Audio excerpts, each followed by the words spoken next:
We're going to end today's interview by asking a few questions that have been sent in by our viewers. The first is from Mr Torpedo, Clarence Torpedo. Oh, great name. He wanted to know, Harry, whether you regretted vacating a public position that prevented you from offering personal opinions, now you've found out how difficult they are to defend. I haven't got any idea what he's on about. He might be referring to, for instance, calling the First Amendment bonkers.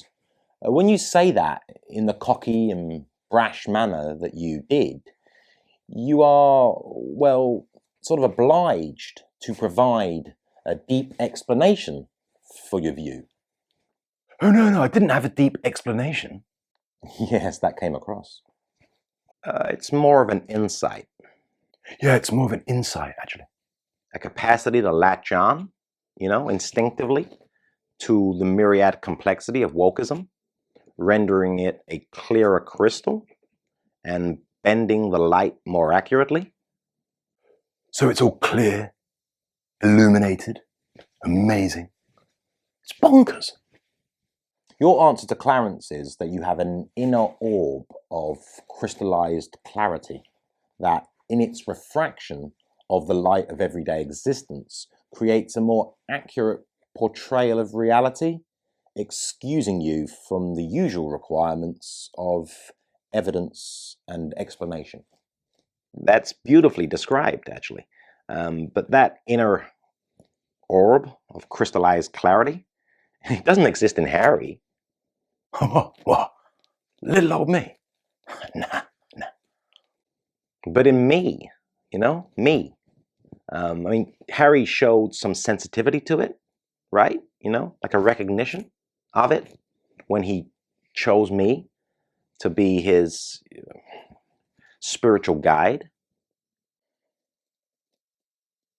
Mrs. Felina Simile wants to know whether the spark that was there when you first met is still burning as bright. Oh, it's exactly the same for me now as it always was in the beginning. Absolutely. And you, Harry?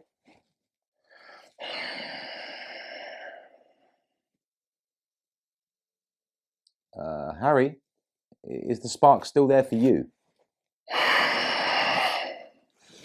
Oh, no, even more so. The next question comes from Mr. Sebastian Faultline. He wants to ask, primarily of you, Meghan, whether the image of your aging father pleading to see his grandchild after recovering from a serious illness evokes any sympathy from you. Sympathy and empathy, they are essential ingredients for a happier society. It's the only way we can improve it. And I am full of both. Full to the brim.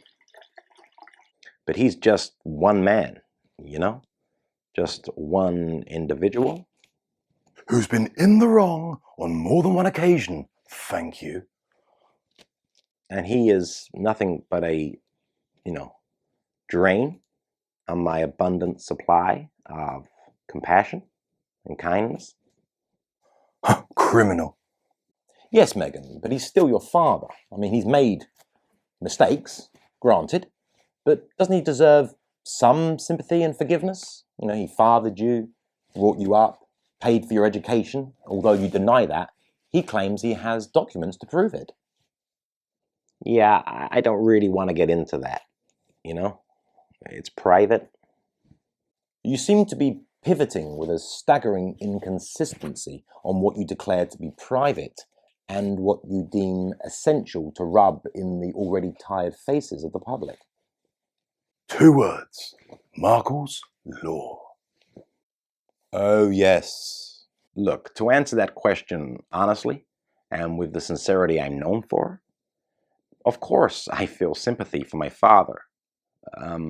But to give to him is to take from the universe, right?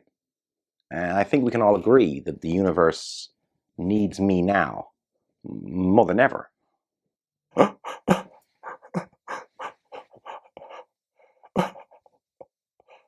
And I'm just not that selfish, right?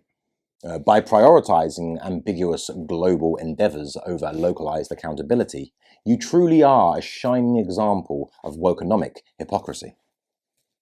Oh, it all fits in perfectly with the theory of general workativity.